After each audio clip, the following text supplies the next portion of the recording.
Eu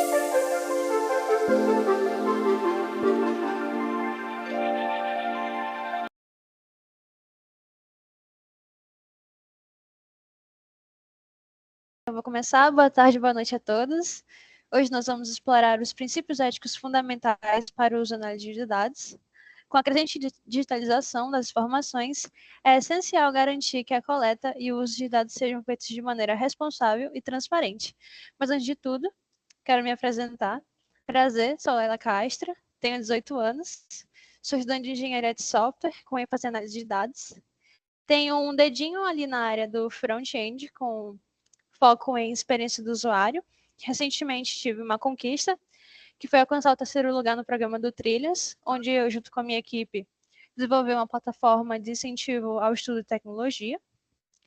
E vamos começar. Os 3 tópicos principais abordados hoje serão os princípios éticos no uso e análise de dados, os impactos éticos da inteligência artificial e do machine learning, e as boas práticas para a coleta e compartilhamento responsável de dados. Trouxe aqui uma frase de Satya Nadella, CEO da Microsoft, que é: a privacidade não é uma questão de direitos humanos, mas sim Laila, uma desculpa. liberdade humana. Laila, Olá. está compartilhando a Será tela? que estás a apresentar? Será que estás a apresentar? Porque aqui não vemos nada. Não sei se estás a apresentar alguma coisa. Nós não Não dá vemos pra ver. nada. Oh, não está aparecendo. Sim, não está. Aqui, pronto.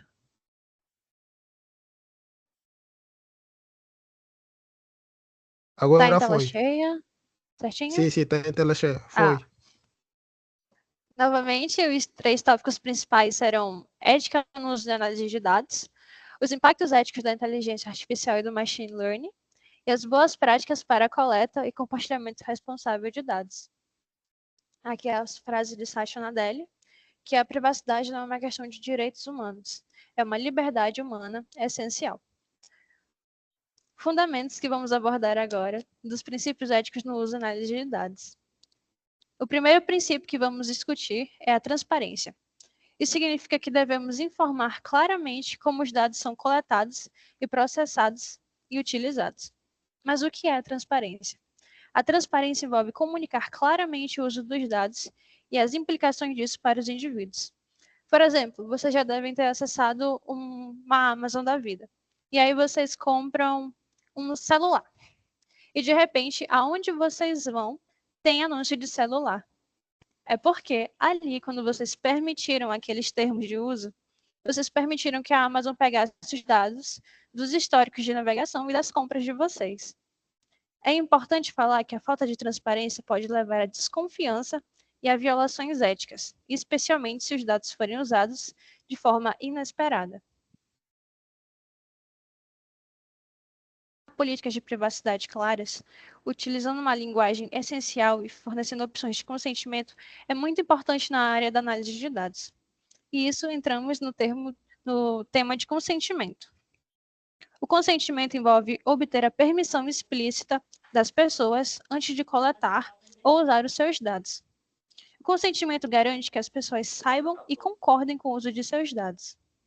Um exemplo disso é quando a gente baixa um aplicativo e ali tem aqueles termos de uso e as políticas de privacidade. E a gente tem que concordar em, por exemplo, liberar a câmera ou a localização da gente.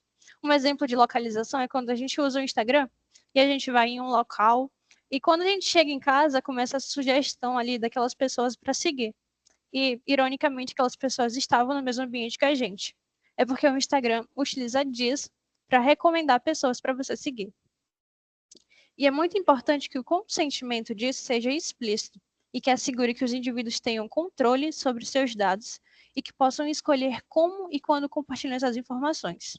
Uma forma de melhorar essa prática de consentimento é utilizando caixas de seleção, aquelas caixas de marcar.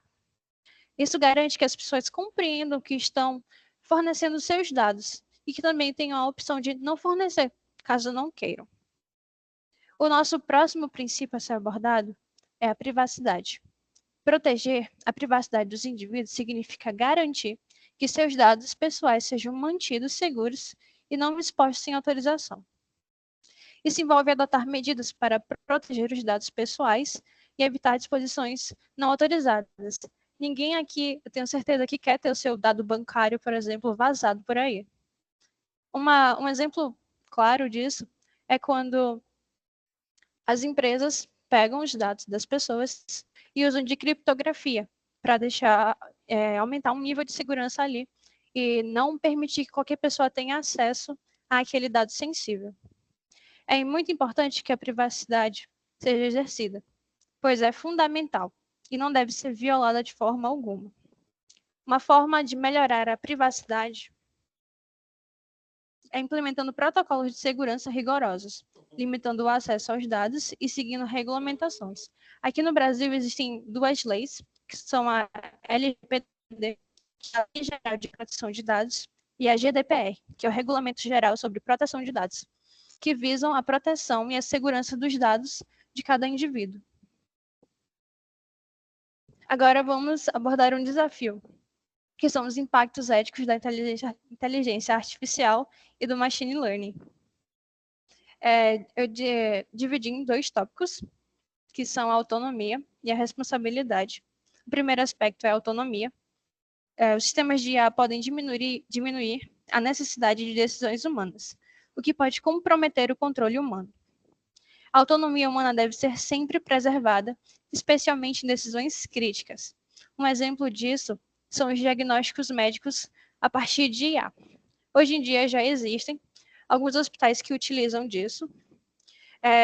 As inteligências artificiais utilizam de bancos de dados com imagens, informações de N doenças diferentes, doenças virais, por bactérias, e a partir disso conseguem realizar uma análise e apontar um diagnóstico para aquele paciente. Às vezes conseguem apontar um diagnóstico que nem mesmo o médico conseguiu. Então, fica difícil delimitar essa autonomia entre a máquina e a pessoa. Mas a autonomia humana deve ser sempre preservada. Manter um equilíbrio entre decisões automatizadas e supervisão humana é essencial. Garantir que as decisões críticas não sejam inteiramente delegadas a máquinas e que mantenham uma supervisão humana. E isso entra na responsabilidade, porque a responsabilidade é crucial. A gente deve sempre definir claramente quem é responsável por decisões tomadas por sistemas. Determinar a responsabilidade é fundamental para manter a ética dos sistemas de automatização. Por exemplo, um carro autônomo. Se um carro autônomo bate, quem é o responsável por isso? O fabricante? Quem desenvolveu? Ou o próprio dono? Diante disso, a gente deve estabelecer regulamentações claras sobre a responsabilidade para evitar esse tipo de lacuna. Quando os sistemas falham e a gente consiga delimitar quem é o responsável por aquilo. Uma forma de melhorar isso é definindo responsabilidades em sistemas automatizados e assegurando sempre que tenha uma supervisão humana e que as decisões críticas sejam tomadas por aquela pessoa. Nosso terceiro tópico são as boas práticas para a coleta e compartilhamento de dados, visando garantir que os dados sejam manejados de forma segura e ética, é essencial. Dividir novamente em 3 subtópicos, que são a anonimização, a governança e a segurança. A anonimização de dados é crucial para proteger a privacidade ao compartilhar informações. Mas o que é anonimização? A anonimização consiste em remover ou alterar dados pessoais para que os indivíduos não possam ser identificados diretamente. Por exemplo, naquelas pesquisas de saúde, as pessoas não podem compartilhar dados pessoais, como seu nome ou qualquer número que te identifique. Então, esses dados são cobertos, colocando uma máscara por cima deles. Isso visa proteger a sua privacidade, para quando se for realizado um processo de análise, não saibam quem você é. Isso é realizado a partir de criptografia, para proteger os dados sensíveis. A governança já é caracterizada pelo uso de práticas e políticas que garantem o uso seguro e ético dos dados. Ela envolve garantir que o uso dos dados esteja em conformidade com as leis e com as regulamentações. Um exemplo prático disso é implementar as políticas que definam quem pode acessar os dados, ou como eles podem ser usados e quando devem ser excluídos. Isso é importante, pois assegura a integridade de segurança dos dados, minimizando os riscos legais e éticos. Desenvolver e aplicar políticas de uso de dados, nomeando equipes, dedicando a quem deve ter acesso, é essencial dentro de uma empresa ou durante um processo de análise de dados. Programa que é bombinha. E a segurança de transmissão de dados garante que os dados sejam transmitidos de forma segura entre diferentes partes ou sistemas para proteger informações essenciais. Proteger dados durante a transferência é crucial para evitar interceptações ou acessos não autorizados. Isso envolve utilizar técnicas e protocolos que assegurem a integridade e a confidencialidade dos dados enquanto estão sendo enviados. Por exemplo, uma organização que transfere dados de clientes para parceiros deve sempre usar uma criptografia para proteger essas informações durante o trânsito. Isso evita que dados como informações financeiras ou pessoais não sejam acessados por partes não autorizadas. Sem medidas adequadas de segurança na transferência, dados sensíveis podem ser expostos a riscos, como vazamento ou ataques cibernéticos, comprometendo a privacidade e a segurança dos indivíduos.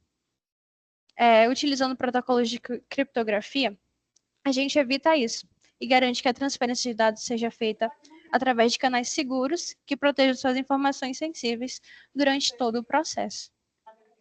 Obrigada pela atenção. Quem tiver interesse no meu LinkedIn, coloquei no QR Code. Qualquer dúvida, qualquer pergunta, podem fazer à vontade.